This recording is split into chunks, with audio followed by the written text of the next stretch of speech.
Assalamualaikum kak, hari ni saya nak makan landak kak. Ada? Waalaikumsalam, ada. Lauk landak masak lemak cili padi guys. Siapa pernah makan landak? Hari ni kita makan landak guys. Menu landak yang kedua, landak masak rendang guys first time makan landak landak rendang banyak berapa kilo ni kak? Sebelum masak setengah kilo. Seterusnya iaitu sop landak guys. 3 landak ada kita ambil hari ni. Landak masak lemak, rendang landak, sop landak pun ada. Bukan setakat landak, talapia pun ada. Ni talapia apa ni kak? Talapia merah. Talapia merah guys. Didatangkan pula dengan kuah kicap dia ya.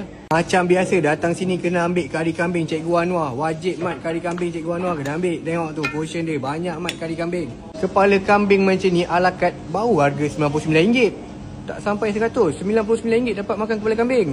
Letak pula kuah kari kambing dia. Letak atas kepala pula kak.